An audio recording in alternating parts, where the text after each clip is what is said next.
Bismillah, Assalamualaikum warahmatullahi wabarakatuh. Oke, sebagai pengganti responsi pertemuan online kita yang mingguan ya, jadi saya buatkan video penggantinya.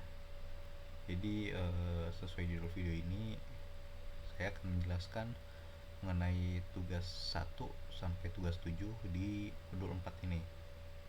Sebelumnya saya ingatkan ya, untuk video ini hanya sebagai pegangan kalian aja ya, hanya sebagai alat bantu kalian. Yang terpenting adalah kalian baca modulnya dulu ya, agar kalian tahu apa yang harus kalian lakukan, apa yang harus kalian cari. Ini hanya membantu saja, ingatkan lagi ya, agar kalian gak salah paham. Oke, kita langsung ke tugas 1 aja ya. Tugas 1 di sini di modul ini hampir sama dengan percobaan dengan modul sebelumnya ya. Hanya kalau di modul 3 kemarin kan membahas tentang pengatur kecepatan. Nah, kalau di sini masuk ke pengendali posisi, sama seperti kemarin. Nah, ini benar-benar sama ya. Ya kalau kalian nanti masih ngeliat tugas 1 sampai tugas 7 masih ngeliat video, itu parah banget sih. Itu sama aja kalian minggu kemarin nggak masuk. Oke, jadi di sini parameter yang diketahui sesuai yang di modul adalah K, di mana K adalah 28,9, terus tahunnya adalah 0,0909. Jadi ini parameter yang udah diketahui dari modul. Kalau ada yang masih nanya lagi dari mana, kebangetan sih ya. Habis itu di sini kita buat transfer function dari motor DC pengendali posisi dari persamaan 3.1. Nah, kalian harus lihat nih persamaan 3.1 gimana. Nah, tinggal buat transfer functionnya num, then kemudian buat variabel untuk transfer functionnya. Nah, ini kalian bebas ya, bisa pakai cara num, then ada yang bikin langsung, kan kemarin udah dibahas. Ini bebas, yang penting kalian buat transfer functionnya. Nah, di sini juga variabelnya namanya bebas, cuman untuk memudahkan saya kasih nama post. Oke, variabel untuk transfer functionnya. Kalau masih ada yang bingung ini post apa, kebangetan juga. Jangan sampai kalian masih bingung ya, apalagi kalau ditanya tentang variabel transfer function. Kalau kalian masih bingung, ini bener-bener parah sih. Oke, abis itu di sini kan perintahnya adalah mencari pol dan zero-nya, kemudian catat hasilnya pada buku catatan. Nah, kan kita udah belajar kemarin cara nyari pol dan zero ya, menggunakan fungsi pol dan zero. Terus di dalam kurungnya itu adalah variabel transfer function yang ingin kita cari, pol atau zero-nya. Nah, ini langsung kita run aja. Nah, di sini langsung keluar ya di command window-nya ya. Untuk ini transfer fungsinya udah ada. Kalian pastiin lagi nih bentuknya udah benar atau belum. Saya nggak mau mastiin di sini biar kalian nanti ngeliat di modul sendiri. Ini nggak 100% saya benerin semua ya, angka-angkanya semuanya, biar kalian ngecek sendiri ini udah bener atau belum nih, bentuknya kayak gini atau enggak. Kemudian untuk poll ini kan ada dulu nih answernya nih, jawaban ininya nggak ada ini ya. Ini sesuai ininya aja, apa urutannya. Kalau kalian naruh poll di atas, berarti di atas ini ada poll. Oke, kalau misalnya kalian kan ini di bawahnya zero nih, berarti zeronya ini empty atau nggak ada. Oke, nah ini gampang banget ya. Untuk tugas 1 ini aja yang dicari. Kalau masih ada yang nanya apa yang dicari, saya nggak ngerti lagi sih. Oke, kita lanjut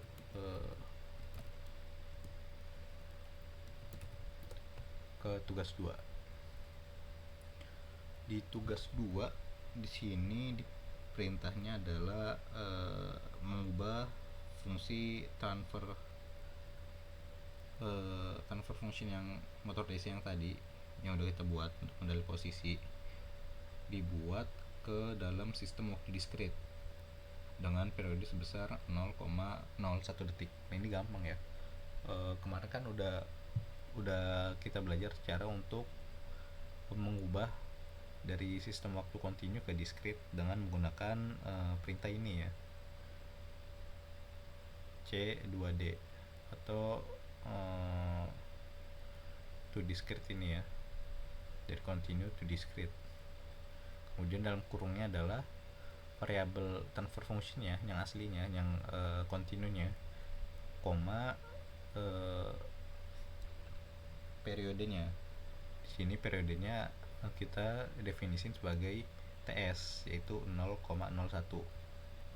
Kemudian untuk transfer function yang discrete-nya kita definisikan sebagai post D.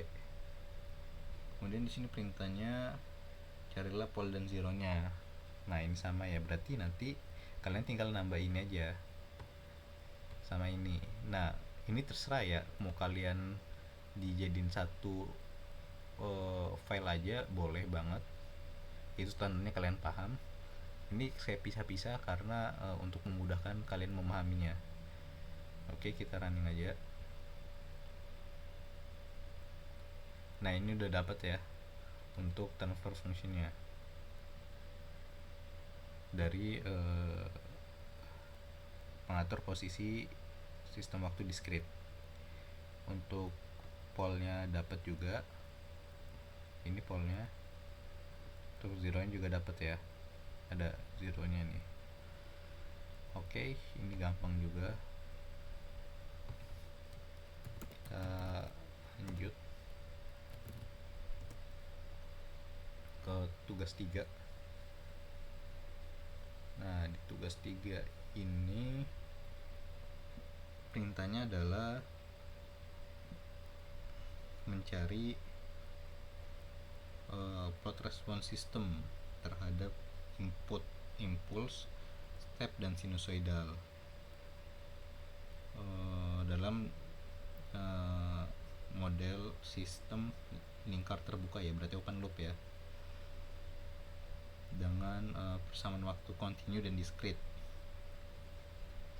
Untuk sinyal yang sinusoidal periodenya sebesar 5, durasinya 10, dan samplingnya sebesar 0,01 detik. Oke, jadi di sini kita nyari tiga plot untuk inputan impulse, step, dan sinusoidal dalam waktu sistem waktu kontinu dan diskrit. Berarti di sini kalian harus mencari 6 plot diagram ya, karena untuk kontinu tadi ada 3, step, impulse, sama sinusoidal. Yang diskrit juga 3, berarti ada 6 ya, 3 kali 2. Kemudian di sini ada tambahan untuk tadi ada parameter baru nih, ada periode. Periode di sini saya definisin sebagai T. Ini kalian bener-bener bebas ya, ini definisinya mau apa, mau kalian tulis di sini periode juga nggak apa-apa, cuma nanti di bawahnya harus disesuaikan lagi. Kan di sini berarti ada ini sama ada ini ya. Nah, habis itu untuk durasinya sebanyak 10 detik kan. Nah, ini saya ganti T besar, F kecil. Kemudian untuk samplingnya sebesar 0,1 detik. Ini sebenarnya sama ya, ini sama ini ya. Jadi kalau misalnya kalian mau satuin pakai TS juga nggak apa-apa. Oke, kemudian ini masih sama transfer function untuk continue sama discrete. Kemudian di sini kita panggil plot-plotnya ya, ada impulse. Nah, ini saya kasih A ini untuk memudahkan kalian ya, karena ini kan sama semua ya. Maksudnya kalau kalian nyari biar sekalian gitu. Misalnya kalian nyari pertamanya pos D, misalnya kalian pertama nyari posnya, jadi kalian cuma ganti yang A-nya aja. Kan kalau misalnya satu-satu ribet ya, misalnya ini pos, ini pos, ini pos, ini post gitu kan, ribet. Jadi biar gampang, saya kasih variabel baru a untuk apa yang mau kalian cari nih. Kalau misalnya ini kan saya nyarinya eh, dibagi jadi sistem waktunya ya, antara yang continuous sama discrete. Nah kalau kalian mau langsung semua 6 nya itu boleh banget. Oke, misalnya kalian ini kan figur 1, figur 2, figur 3. Kalian buat lagi nih di sini buat variabel baru. Misalnya B sama dengan pos D, pakai ini pos D. Terus lanjut nih figur 4, impuls B, figur 5, impuls B, step B gitu. Nah itu boleh banget, jadi kalian sekali ini ya, sekali running langsung semuanya. Cuman itu bebas untuk kalian, terserah kalian ya. Sebenarnya saya nggak bebasin ya, mau gimana codingannya, yang penting hasilnya dapat ya. Nah ini kita coba ya, apakah bisa.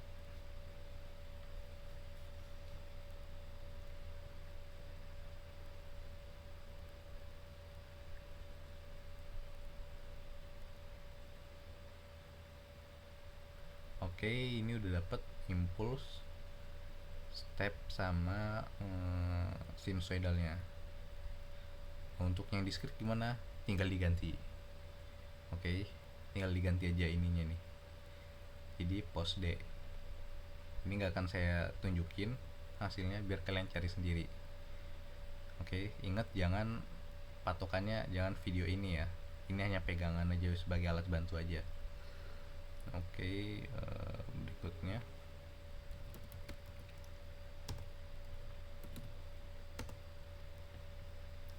kita masuk ke tugas 4. Kita tutup dulu.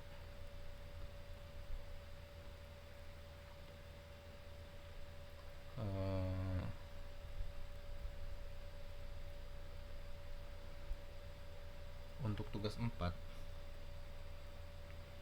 dapatkan plot root locus, Nyquist, dan Bode untuk posisi motor open loop dengan model persamaan waktu continue dan discrete. Oke. Oh iya, untuk yang tadi diagram tadi, yang untuk tugas 3 itu nanti parameter-parameter yang perlu kalian cari jangan lupa ya, jangan kalian cuma dapat gitu aja. Itu kan saya cuma ngasih contoh untuk cara dapetin plotnya aja. Seperti biasa kalian harus nyari parameter respon waktunya ya, respon transiennya, yang TR, TS itu kalian harus cari sendiri. Itu kan udah gampang, udah sering saya tunjukin, jadi nggak saya tunjukin ya, tapi itu jangan sampai lupa. Nah ini untuk yang tugas 4 berarti nyari root locus, Nyquist sama Bode. Ini codingannya hampir sama yang sebelumnya. Saya pakai yang kayak gini biar memudahkan kalian untuk ganti-ganti sistem waktunya dengan pakai figur 1, 2, 3, langsung manggil 3. Berarti nanti kalian harus dapetin 6 ya. Nah ini sekali lagi ini boleh banget kalian misalnya di sini langsung kalian bikin B sama dengan pos D. Terus itu di sini figur lanjut 4 gitu kan. Di bawahnya R locus dalam kurung B gitu. Nah nanti lanjut lagi sini figur, seterusnya gitu. Itu boleh banget, jadi kalian langsung manggil semua. Kalau ini saya nyontoin yang ini aja ya, yang cepatnya aja. Oke, kita coba ya.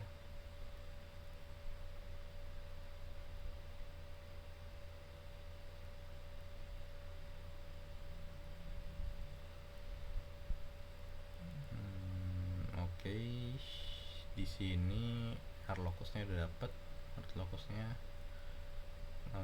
kemudian Nyquistnya udah dapet juga. Ini bodenya juga. Nah di bode kalian harusnya tahu ya nyari apanya ya. Ini nanti tinggal dianalisis apakah sistemnya stabil atau enggak. Oke, ini sama seperti sebelumnya, kalian harusnya udah tahu sih. Oke. kita lanjut ya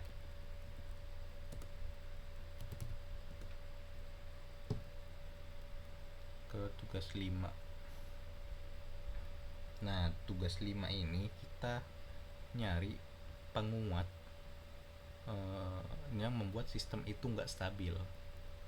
Oke, jadi awalnya kalian harus cek dulu nih, kalian harus tahu stabil atau enggak gitu kan. Nanti baru masukin, kalian nyari nilai K, nilai penguatnya, nilai gainnya yang membuat sistem itu nggak stabil ya kan. Kalau di perintahnya carilah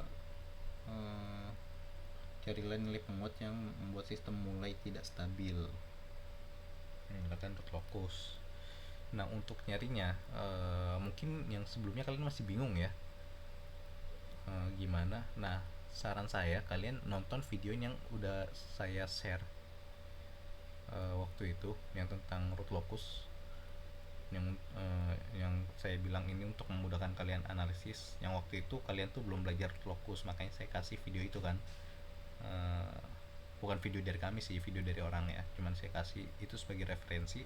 Dan di situ dibahas tentang nilai penguat ini. Nah, saran saya kalian nonton itu ya, gimana cara dapetin nilai penguat yang membuat sistem nggak stabil. Di situ dijelasin sih harusnya. Oke, untuk codingannya ini masih sama, parameter yang diketahui buat transfer fungsinya. Di situ karena ini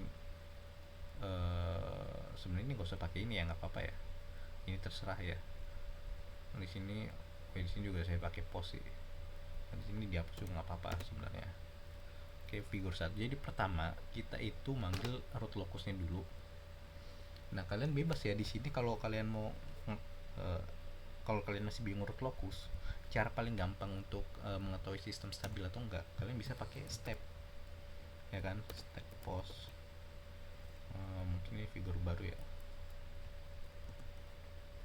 figur misalnya 2, cuma nanti di sini kan ganti lagi nih, ini ganti 3, ini 4. Nah, itu bebas untuk memudahkan kalian ini ya, mengetahui sistem itu stabil atau enggaknya. Cara paling gampang kalau kalian masih bingung lihat diagramnya. Kemudian nanti kita buat input nih. Inputnya adalah K di sini, nilai K-nya, nilai gain. Dengan teksnya itu nilai penguat K sama dengan.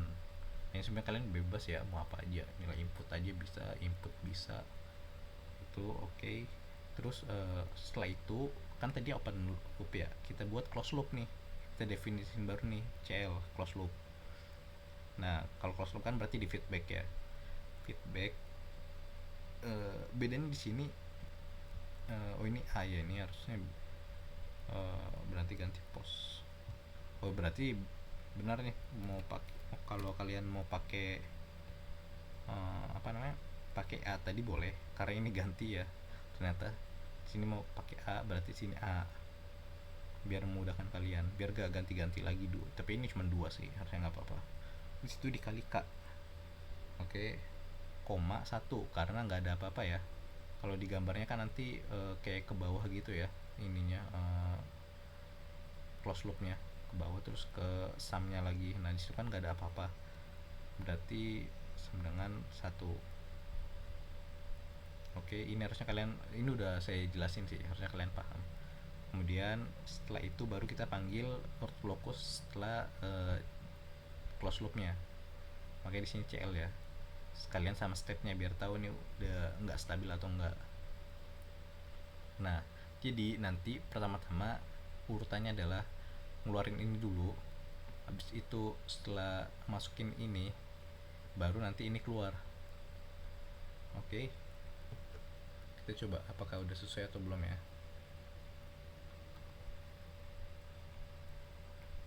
Nah, ini kan pertama keluarin dulu ya, figur 1 dulu. Terus di sini adalah nilai penguatnya. Misalnya di sini ini saya kasih acak aja ya. Cuman ini bukan nilai di mana ini jadi nggak stabil, mulai nggak stabil. Cuma nanti kalian cari sendiri. Misalnya 3 nih, kita masukin, kita enter. Oke, di sini ada transfer functionnya. Kemudian di sini udah ada stepnya. Nah ini nggak stabil ya, udah nggak stabil. Jadi ini benar k-nya berarti nggak stabil kalau pakai k ini. Cuman nilainya bukan ini harusnya. Kalian harus cari sendiri nanti. Nah untuk root locusnya kayak gini. Bisa kalian analisis lagi nih. Kenapa ini dikatakan tidak stabil gitu. Nah untuk post D nanti sama. Yang untuk discrete-nya tinggal ganti ininya sama ininya, jangan sampai lupa, tinggal ganti jadi post D. Oke, ini mungkin agak rumit tapi nggak terlalu rumit ya. Clear, kemudian CLC. Clear ini untuk ini ya, bersihin workspace kalian ya. Mungkin error-error kemarin sebelumnya itu karena di workspace-nya ada yang tabrakan ya. Jadi ya ini terserah kalian ya, kalau mau bersihin nggak apa-apa biar nggak banyak error gitu. Kita lanjut ke tugas 6. Tugas 6 itu dengan menggunakan transfer function motor DC sistem lingkar terbuka dalam waktu discrete, carilah pengaruh periode sampling. Oke, dengan periode samplingnya itu yang pertama 0,01 detik, kemudian 0,001, kemudian 0,0001. Masing-masing periode sampling peroleh transfer function, grafik respon waktu, sama root locus. Oke, jadi per periode sampling ini kita harus dapat yang pertama transfer function, yang kedua grafik respon waktu, yaitu yang tadi step impulse sama sinusoidal sama root locus. Jadi dari satu periode sampling kalian harus nyari 4 diagram ya sama satu transfer function. Berarti 3 kali 4 kalian harus nyari 12 diagram, 12 plot ya. Nah ini biar mudah, kan tadi saya udah bilang ya TS sama DT ini sebenarnya sama. Jadi ini disamain aja, di TS sama dengan bikin variabel baru, dimana variabel ini yang nanti kalian ganti-ganti ya.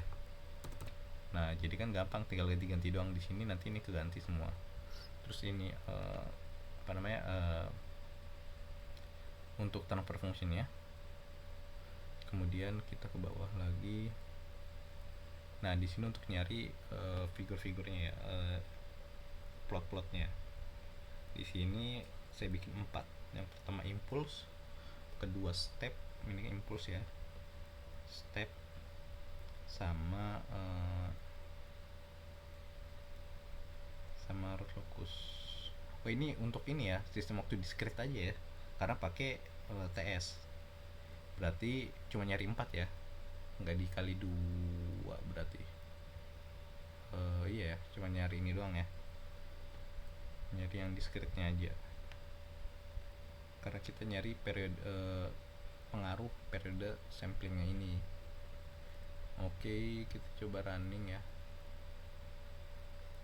Oh ini harusnya jangan di ini ya, biar dapet transfer fungsinya ya. Jadi ini jangan di titik koma, biar nanti keluar transfer fungsinya.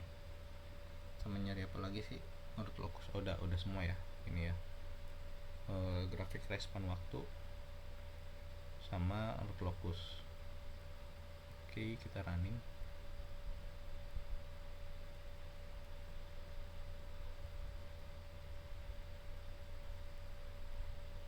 Nah ini udah dapet transfer function. Oke, kemudian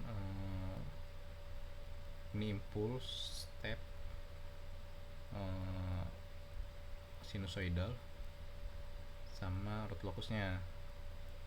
Oke, nah ini nanti tinggal ganti aja nih. Misalnya kita langsung pakai yang ketiga nih, 0,001. Ini kita clear dulu. Running. Oke, dapat ini. Nah ini ada perbedaannya ya, berubah ya.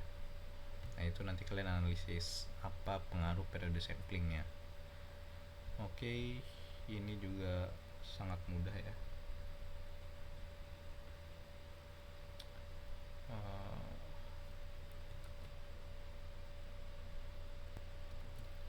nah untuk di tugas 7 ini, tugas 7 itu PID ya.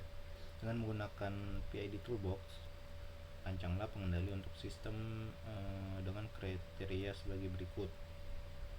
Oke, untuk ini sama kayak percobaan sebelumnya ya, yang modul 3 ya. Jadi kita pakai PID Toolbox dengan perintah PID Tool. Nah sebelumnya ini sebenarnya kalian nggak perlu bikin ini ya, file baru ya. Ini bisa pakai yang tugas 1 sebenarnya. Oke, cuman ini biar kalian nggak bisa tugas 1 ya, tugas 2 ya yang ada di scriptnya ya.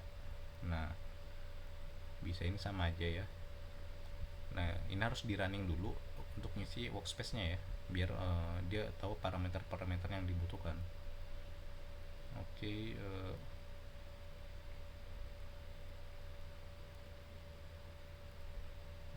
Oke, kalau udah terisi ini baru kalian bisa pakai PID tool, perintah PID tool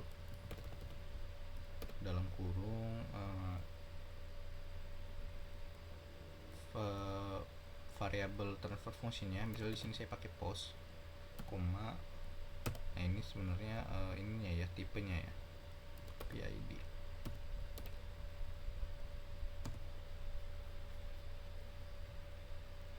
Nah kita tunggu.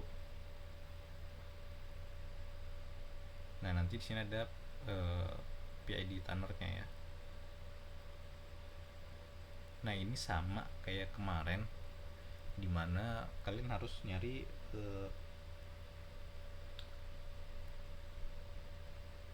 parameter. Kalau di sini pengendalinya proporsional aja ya, berarti jangan lupa type-nya diganti jadi P.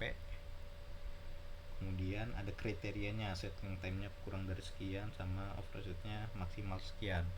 Nah di sini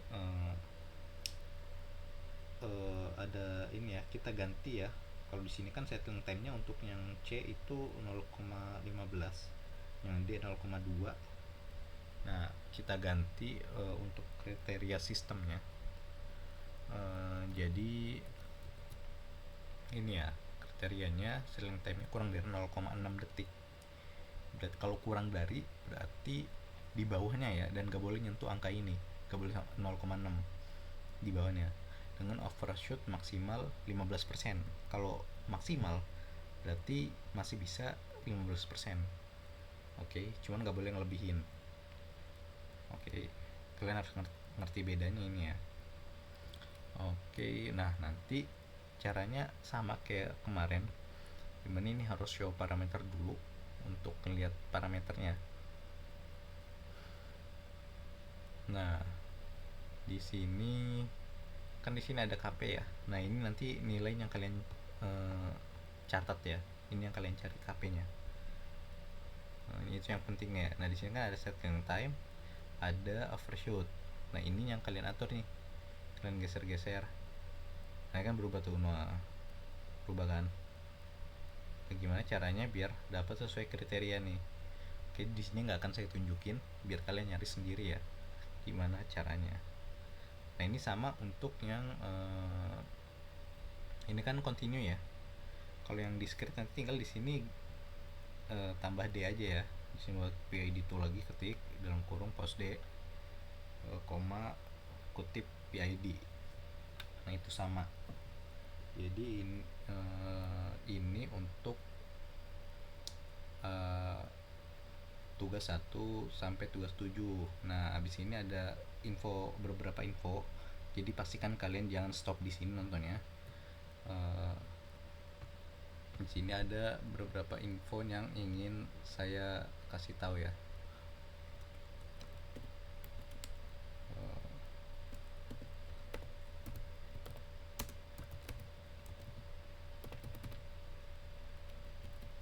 Oke, jadi yang saya pengen kasih tahu adalah ini kan percobaannya banyak ya. Nanti untuk tugas selanjutnya itu akan di video terpisah ya sama Kang Ahmad Sahlan ya. Seperti biasa kalau simulin Kang Ahmad Sahlan ya. Nah, eh, di sini kan banyak banget seperti biasa. Kemarin kan saya udah ngasih tahu untuk kalian bekerja sama untuk bikin filenya, terus kalian bagi-bagiin. Cuman nggak kalian lakukan, jadi kalian kelabakan sendiri. Itu kesalahan kalian, kalian yang lakukan sendiri. Nah, saya sarankan banget ini untuk kalian bener-bener kerjasama ya, biar nanti nggak ketinggalan. Jadi kalian nanti, apalagi yang belum bikin codingan ya, codingan kan ngetik lama, kalian ngoding di sana waktunya habis. Kalau bisa ini malah kalian udah bisa ngambil data dari sekarang, jadi datang tinggal simulingnya aja, ngerunning aja. Itu saya sarankan banget ya untuk kalian kerjasama. Jadi kan ini ada 16 atau ada berapa ya, kalian bisa bagi-bagi tuh. Eh, Siapa yang mau ngerjain, nanti kalian bikin Google Drive-nya. Nah, di situ kalian pisahin tuh folder-foldernya, tugas 1 sampai tugas 16 atau berapa gitu. Nah, itu untuk file-filenya. Jadi nanti kalian tinggal ngedownload aja di lab. Nanti kalau ngerunning aja ya. Itu kan cepet kalau kayak gitu. Ini saya saranin banget kalian untuk kerjasama ya. Masa seangkatan nggak bisa kerjasama gitu kan, agak aneh gitu. Jadi nanti manfaatnya apa nih untuk yang ngerjain dan gak ngerjain, kan berarti nggak semuanya bikin filenya kan.